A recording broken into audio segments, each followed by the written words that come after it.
أعوذ بالله من الشيطان الرجيم. بسم الله الرحمن الرحيم. الحمد لله والصلاة والسلام على رسول الله وعلى آله وصحبه ومن تبعه وله وسلم تسليما كثيرا. أما بعد, my dear sisters, Assalamu alaikum wa rahmatullahi wa barakatuh.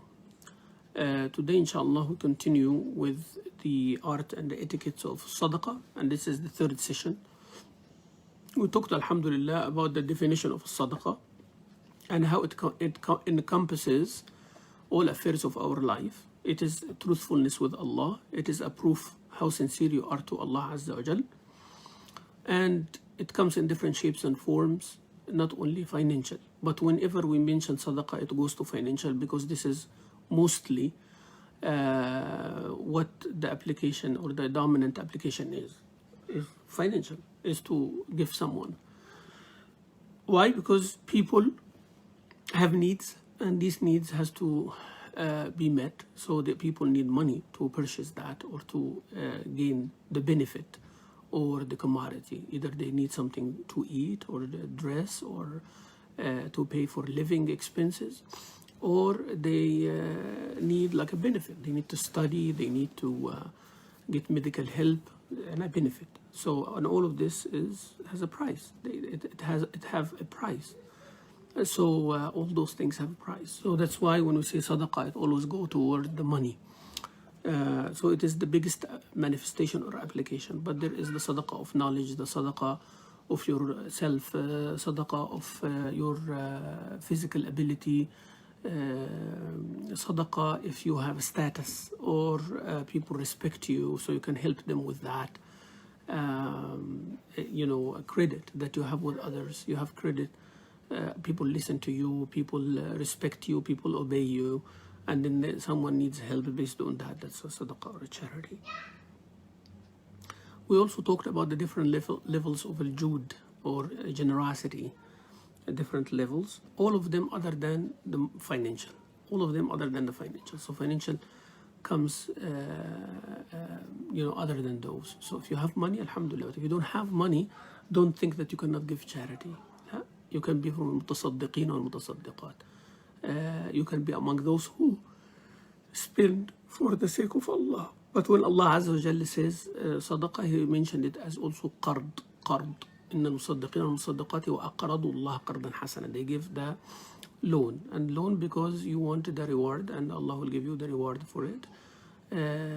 You want the payback, which is in this dunya. You cannot give loan to someone waiting for interest or waiting for anything in return. It has to be for the sake of Allah. But with Allah, you are waiting for payback as well.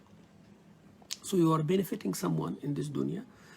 When you give someone money, they benefit and they meet their needs. You are giving that as a loan to Allah. You're giving them as a sadaqah. But you are saying, Ya Allah, I'm giving you a loan to give this person. But you are handing him the money. So think about it like that. I'm giving $1,000 or $100 or $50 or $10 to that person in their hand, but this is a loan I give to Allah, and Allah said give it to him.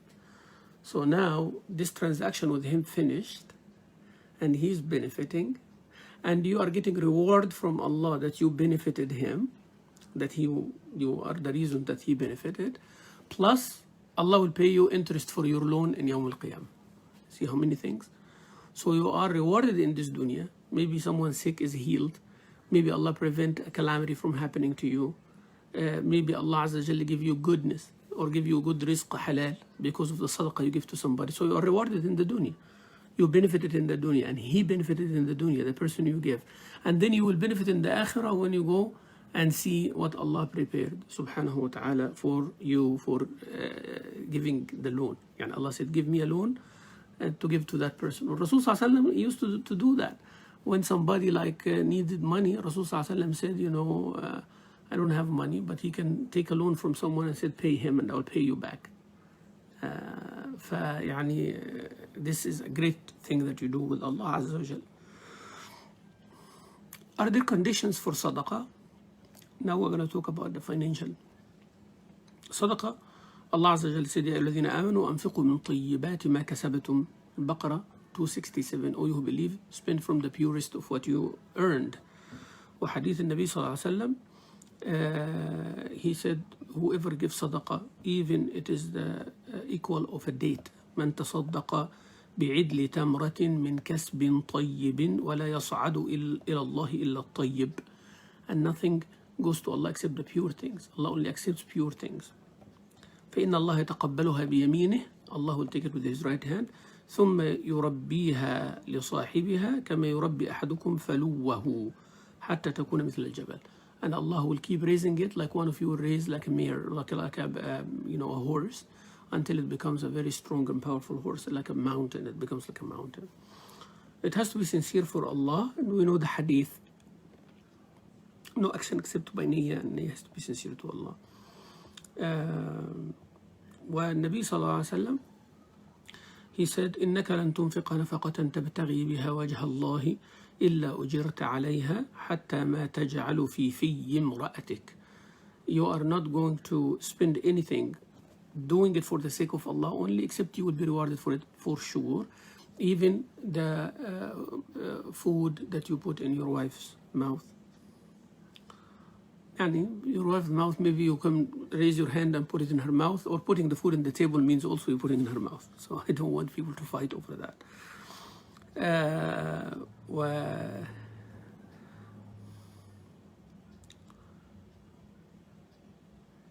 Subhanallah, everything will be weighed in Yawm al-Qiyamah. You will stand yourself, we will stand ourselves on the scale. Physical existence will weigh a lot if that physical existence lived for the sake of Allah. Yani your physical body will be weighed. It's like you go to the gym and you put, you weigh yourself. Yani you wish that you lost weight when you're leaving the gym, but in Jannah you want to increase. You want to become heavy.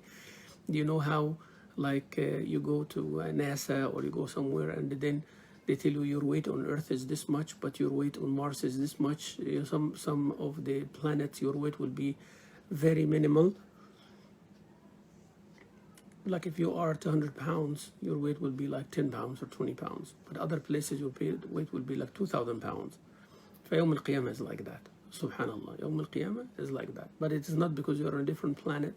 No, because what you did, how you lived, how those eyes lived for Allah, how this nose lived for Allah, how this mouth lived for Allah, how this tongue lived for Allah, how this body lived for Allah, that is the weight. And that's why Rasulullah said to the Sahaba, when they left at the feet, at the legs of Abdullah ibn Mas'ud, how thin and slender they were.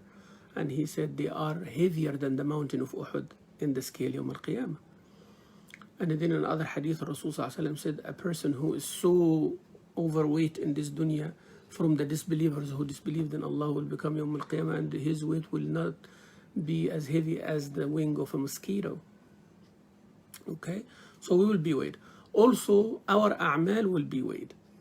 What does that mean? It means your performance of salah will have a physical shape to be weighed. Okay? So it will take a physical shape. The salah will look like something. It will be beside you. Siyam will be something. So your a'mal will be accompanied by your deeds around you. Something big, something small, heavy, light, walking, talking, different.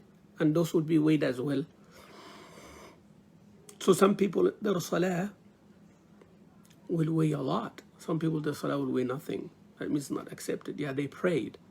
It looks like a big shape. You have like 1 ton you have like 1 ton of iron. It has a certain shape. You have 1 ton of sponge. It's much, much bigger.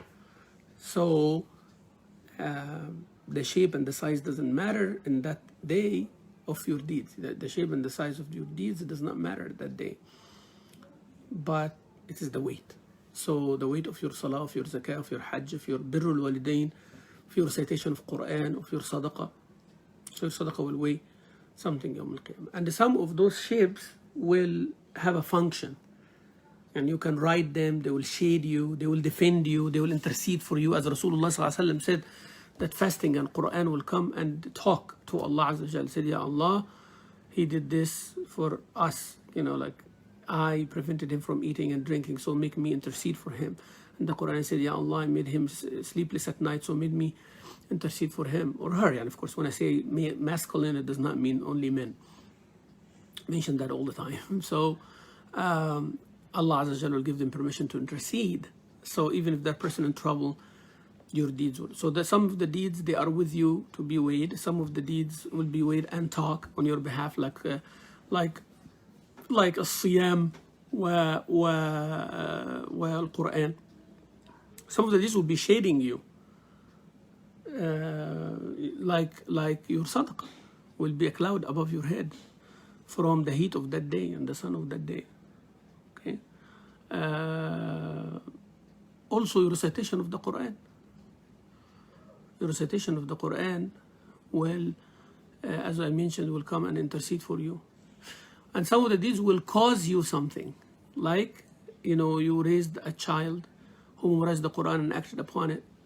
Then يوم القيامة Allah will give you حلة من نور وتاج الكرامة, يعني the crown of dignity and honor, and will give you the garment of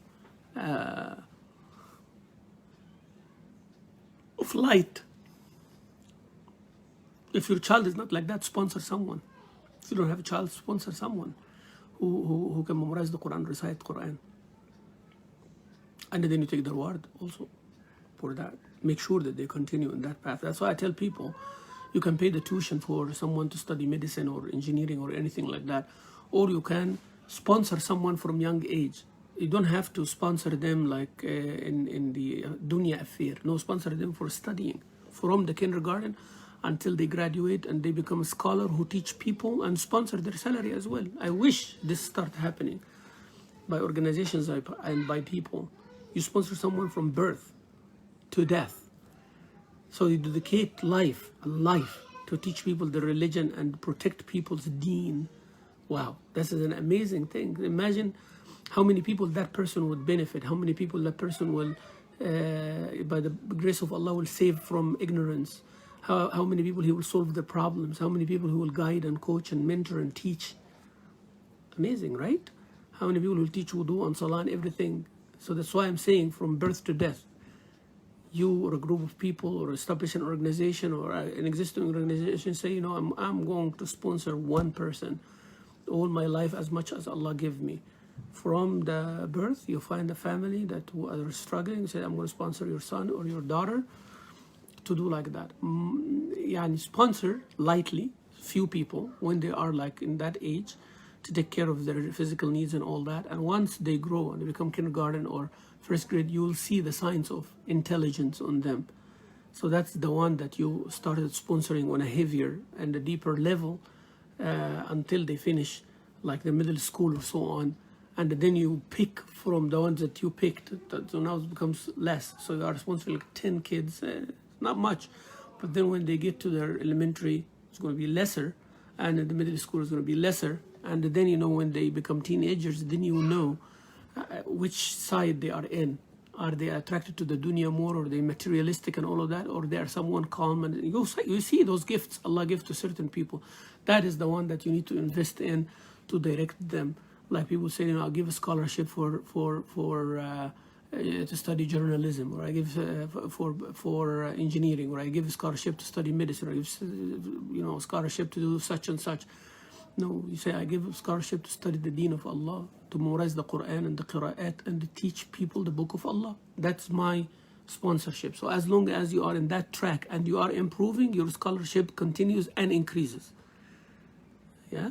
So every year there has to be a review for that scholarship, because people have abilities too. They have a certain limit they stop at, and so on. So this is Sadaqah Jariyah, of course.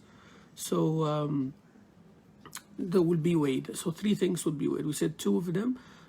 Ourselves will be weighed physically. Our deeds will come in different shapes and so on. And our sijillat, and our records, the book of record. So all your deeds are written also, and they will come in books. Books can be physical, or can be something small. It does not also have to be measurable in our way. It can, as I said, something looks so big, but it is very light. Someone looks very small, but it's very heavy. So in Yawm al-Qiyamah, all the measurements are different. So maybe it's a small chip that has all of your things, and if it is put in a device or a machine or something like that, it will show that it has lots of terabytes or gigabytes or another type of measurement, right? So it's the same flash drive, but the capacity is different. So you find the same flash drive, and between them, they are like 1 million times more than the other one. So in Yawm al-Qiyamah, something also can be like that. So sijillat does not have to be like physical paper books, but they will be also weighed. Nabi Sallallahu Alaihi Wasallam will say that a person will come with this records of deeds, good deeds, and then they will not be enough compared to the bounties of Allah Azza wa Jal. Then you'll go to hellfire this way, that all your deeds does not amount to be grateful to one ni'mah of Allah. Then Allah said, does he have anything sincere? He said, yes, ya Allah. He said, La ilaha illallah, sincerely from his heart. So he put that bitaqa. There is a hadith called bitaqa like a card, and it will outweigh all this. So one sincere act can outweigh 60 or 70 or 80 years of hard work? Yes. So imagine if your hard work become more and more sincere to Allah, you have more of those cards, inshallah Rabbil Alameen. Also, sadaqah has to be from what you love. We normally give sadaqah for what is left over. You see that box in the masjid, whenever the clothes is like khalas, you cannot even gift it to someone, then you go give it sadaqah charity. La ya akhwani. You don't have to put in the box. Put those old ones in the box, that's fine. Those donation boxes, clothes and shoes collections.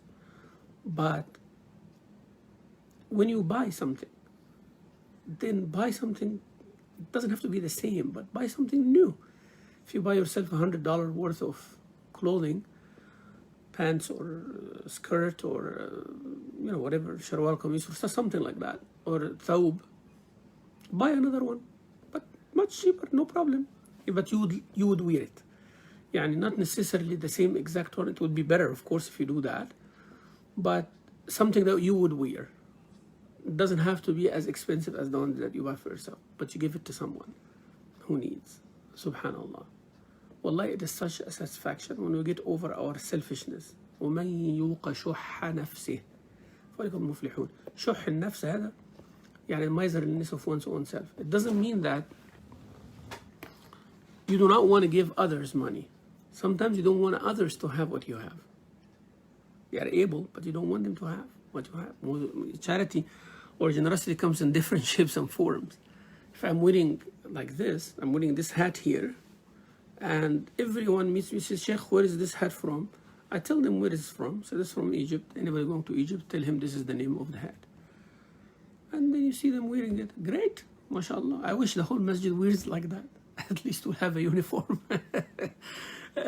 Sheikh, where is this jubba? I said, here is the number. The guy's in Egypt. Call him, give him your size. But to be there in front of him, it will be much better. So if anybody going to Egypt, give him the size. But if you go there, that will be better. Or if you want to have an old one of mine, to go take it and measure it and do the same, fine. I'm fine with that too. Okay? So why not? Why not everybody wears or dresses like that? Yes, some issue in the fiqh or that the shuyukh or the ulama have to be distinguished. So we give them respect sometimes, so they have to be distinguished, but it's not a must, it's not necessarily. The Rasul Sallallahu Alaihi Wasallam, whenever someone comes in, if he doesn't know him, sometimes he cannot distinguish him from the people. He's like with everybody. Who is Muhammad? They ask.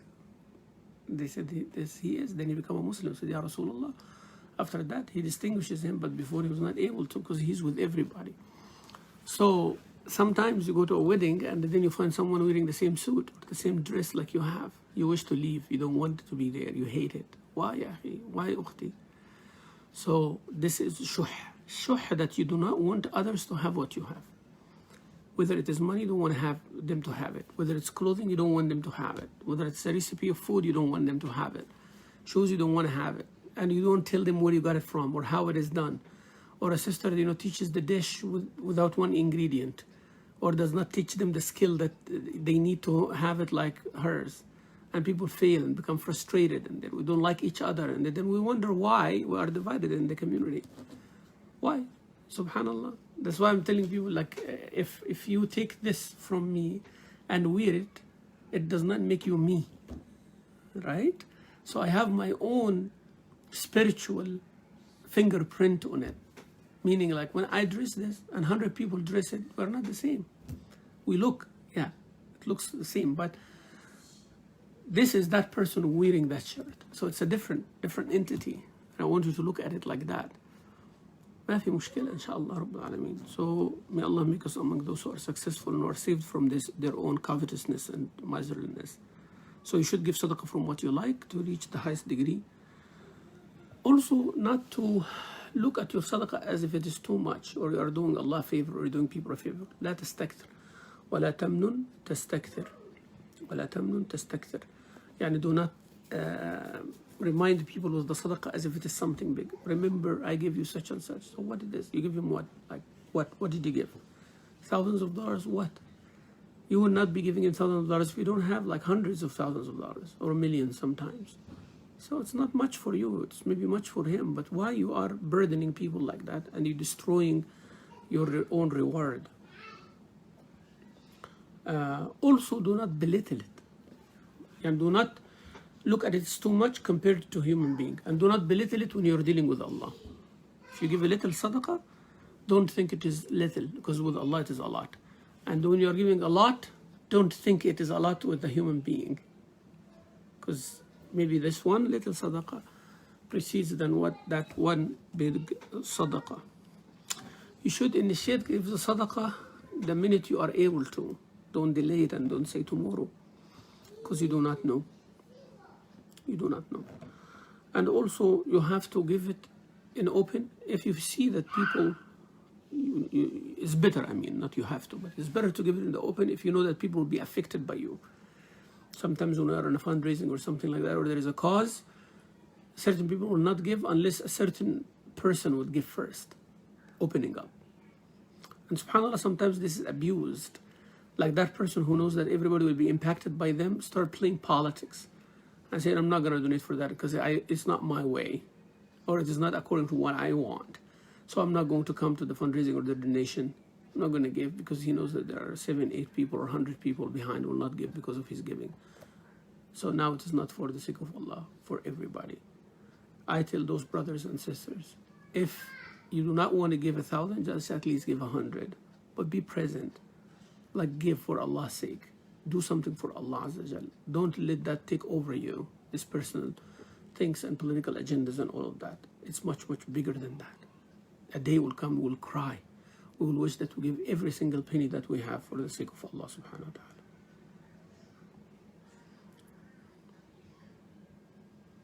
So when you give for a cause or something, it's better to give in the open, no problem. But if you give to a poor person, it's better to hide it because you don't want to embarrass them. So people go take a picture, put the box and show the people this and that. I don't know, but maybe there is ijtihad for people, but I myself do not like this. Do not like a face of a poor person receiving sadaqah on a flyer or a video or anything like that. I don't like it. Yes, you can take their video or picture for their state, like that's how they are suffering, that's how bad they are. Because this actually is a very eloquent message. It's better than thousands of words. As my Sheikh Dr. Salah was saying, a picture is worth 1,000,000 words. So yes, take a picture of someone who is in a very bad state for people to know about their brothers and sisters and do. And be careful with that one too. Don't overdo it. But for them receiving the food and all of that is very humiliating for the world to see that they are receiving this. We saw their state, then we should send them. Then show the material that you are taking. And he said, with your donation, we were able to do that. But don't take pictures with the people while they are receiving or they are eating or they are, no. Take pictures of the tent, but not people. That's my issue, not people. If you have to blur their faces, out of dignity, out of respect, I cannot imagine that, I'm in that situation and somebody's putting me in that position, It's very hard. It's very, very, very hard. And again, that's my own perception to this. But other sheikhs or other people may have their own ideas. But that's me here, and I might be wrong. So it should be hidden when you're giving it to the poor. Also, you prefer your family members if they are qualifying. Even if you have a more needy and poor person out of the family, but a poor person in your family, you should give your family first. Where Rasul said, your sadaqah for a stranger, miskin is one sadaqah, but for the relative is sadaqah and silat al-rahim. Like you are doing two sadaqah. Sadaqah with the money and sadaqah with connecting the kin and the relationship, strengthening that ties, family ties.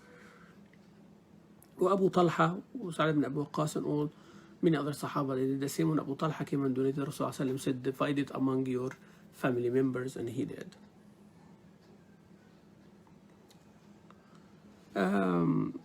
يعني also you know, after you finish the people, your relatives, your family and all that, then you know who you should give. There is a hadith of Rasulullah sallallahu alayhi wa ala alihi wa sahbihi wa sallam. We see the hadith is mentioned. It's hadith Hasan, mentioned in Musnad Ahmad wa Abu Dawud wa Nasa'i wa Al-Hakim. And this hadith here of Abu Hurairah radiyallahu anhu, Rasul sallallahu alayhi wa sallam said, تصدقوا. This is a direct order, give sadaqah. A person told Rasulullah, Ya Rasulullah, عندي dinar. I have one golden dinar. قال تصدق به على نفسك. If you have one dinar only, give sadaqah to yourself. يعني eat with it, travel with it to seek knowledge, do something. This is sadaqah on yourself. قال عندي دينار آخر. Well, what do I do with the second dinar if I have one? قال تصدق به على زوجك. يعني giving your wife her needs is a sadaqah also. قال عندي دينار آخر. Now the third dinar.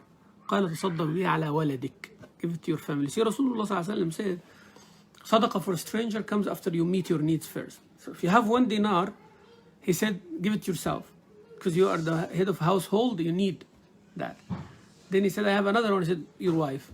Because she cook for you and make you happy, and she need to clothing and everything. So she comes after you because you are the earner. Then your children. قال عندي دينار آخر. قال تصدق به على خادمك. Your servant. Give him. Not the payment you pay. لا صدقة. You give him that. قال عندي دينار آخر. So one for yourself, one for your spouse, one for your children, one for your servant. That's four. He said the fifth, if I have a five, قال أنت أبصر. You know where. So it's up to you, up to your jurisdiction. A person should not be begging people without need, because this makes it hard to find out who deserves and who doesn't. And a person should not ask without need, otherwise will come very embarrassed and humble and humiliated, and the flesh of his face, or her face, will be falling down. Why? Because they were asking without need, just to take money from people. You have a debt, you have something, yeah, you ask, but just to enhance or improve your life, no. This is not a sadaqah. يعني a person who is in dire need and without that money will not survive, then he can ask for sadaqah, but other than that, no. وقبيس بن مخارق الهلالي, one of the Sahaba, قال تحملت حمالة فأتيت رسول الله صلى الله عليه وسلم أسأله فيها. يعني I have something, some responsibility or financial, burden. يعني someone of his family or someone like that has a problem, so يتحمل الحمالة. يعني he said, I will pay for it. Some people like that, that he's in trouble, so he said, I will take care of it to relieve them from it. He comes to Rasulullah because he doesn't know, he doesn't have. قال أقم حتى تأتينا الصدقة. He said, wait until the sadaqat comes and I'll give you. فنأمر لك بها. Then I will help you. Then he advised him. Now I'm helping you based on your request, on what you tell me, I believe you, but the responsibility is on you. So Rasul صلى الله عليه وسلم said, يا قبيصة, O قبيصة, إن المسألة لا تحل إلا لأحد ثلاثة. Only three people that asking for sadaqah will be halal. One of three people, رجل تحمل حمالة فحلت له المسألة حتى يصيبها ثم يمسك. someone like you, he carried a financial burden from someone, then you know he should ask and give him from sadaqah until he pays, but no more than that. If he gets extra, he should return it back. ورجل أصابته جائحة اجتاحت ماله. يعني a person had a calamity like a hurricane or something like that destroyed his or her capital, the money. فحلت له المسألة حتى يصيب قواما من العيش. So it's halal for him to ask for sadaqah until he stands on his feet again. So that's very important for us to know. Like someone in financial trouble because, you know, family member, you know, he's going to go to jail or something like that. So he said, you know, I guarantee. And then that person is not able to pay. Sometimes you sign as a guarantor. And then that person is not able to pay. And you are not now able to pay. And now you are not able to pay. So you can ask from sadaqat of the people to give you. Until you pay that, but no more than that. And the other thing is, like if you or some calamity or natural disaster, earthquake or hurricane or something like that, volcano or, you know, economical, like this COVID-19 and all that, as a person is not working anymore. Jaiha. Jaiha means a general calamity that destroyed that person's income or possessions. House is gone and the money is gone and they don't have money to eat and all that. Should ask for sadaqah for those who have, from those who have, until they stand on their feet again. ورجل أصابته فاقة حتى يقوم ثلاثة من ذوي الحجة من قومه لقد أصابت فلانا فاقة فحلت له المسألة حتى يصيب قواما من عيش أو سدادا من عيش. And a person, he became so poor that he does not have enough to survive, and three people, just people from his tribe or people who know, they stand up and say that person is known to us and he is in need. So there's testimony of three people here. Then it's halal for him to take from sadaqah, and whether zakah or sadaqah, until he stands on his feet again. Then Rasul said, any other than that, it is suht, ya qabisa. يأكلها صاحبها سحتا, يعني haram money that comes, and every suht money, hellfire will eat it. So you take money without need, without deserving or qualifying for it. وحديث الزبير بن العوام رضي الله عنه, Rasul صلى الله عليه وسلم said, one of you take a rope and go to the mountains and take the wood and cut the wood and bring it and sell it. It's better than asking people for sadaqah. Maybe they prevent him or give him. So a person, if he's able to work. And he should not be lazy or lethargic and being dependent on others. Don't be a liability on others. Be an asset all the time. So sadaqah would be halal for the person who is working to collect sadaqah or distribute it.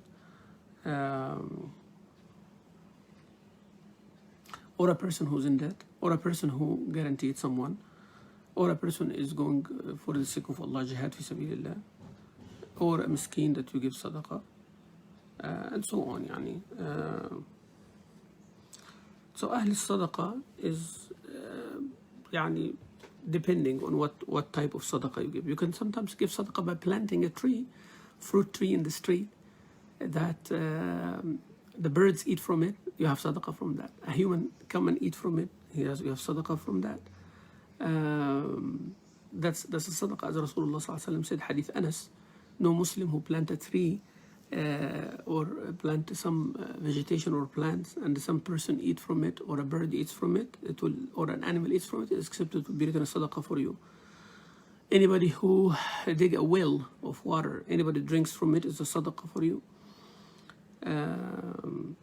The sadaqah which in Quran mentioned as zakah, it is only for 8 categories. As we all know, the poor, the people whose income is not enough to serve masakeen, those who are working to collect it and deliver it, the people that who became new Muslim, or we think that they will become Muslim, we can give them from that. Freeing slaves, those who are in debt, وفي سبيل الله, for the sake of Allah. وابن السبيل, and the person who is traveling and disconnected from his family, you pay until he returns back to them. This is the fard. فريضة من الله, means the zakah. Also, we should hide our sadaqah. We should hide our sadaqah and not to show off. Sayyidah Aisha radiallahu anha, and al-A'mash, he narrated from Tamim, from Urwa ibn Zubayr. Urwa ibn Zubayr is the nephew of Aisha and her favorite, يعني senior student. قال لقد رأيت عائشة رضي الله عنها, I saw Aisha and his aunt, تصدقوا ب70,000. She gives 70,000 dirham, 70,000 dirham. يعني Khalifa used to send her money from the income of the state because she's the wife of Rasulullah sallallahu alaihi wasallam in abundance. But she would not sleep until she delivered everything for the sake of Allah. And then she will patch her clothes. She doesn't want to buy a new clothes to show off. وأخفي الصدقة يعني hide it. That's more ikhlas to Allah subhanahu wa ta'ala.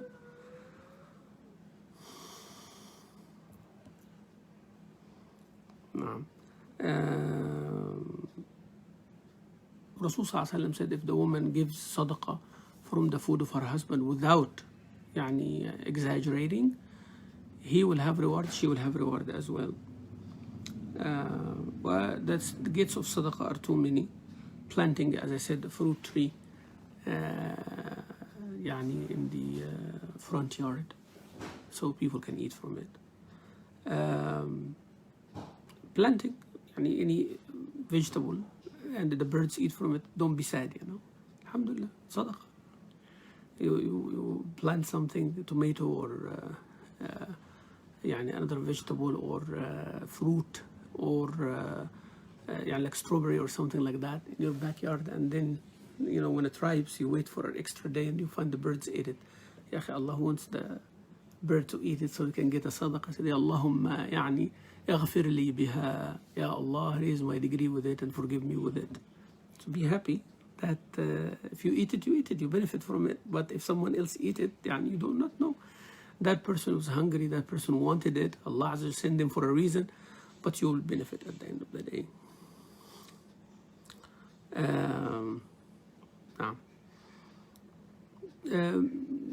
Like giving also something as a Sadaqah Jariyah, building a hospital or sponsoring someone or sponsoring a section in the hospital for like dialysis or for the research for something, that's Sadaqah Jariyah as well.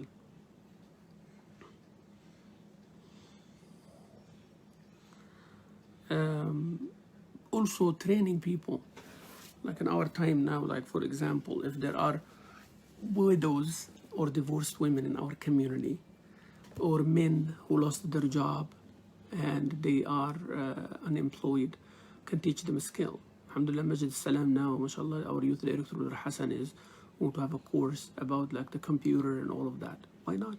If you find something like that anywhere, go learn. And we should do those, learn a skill that you can earn money because of.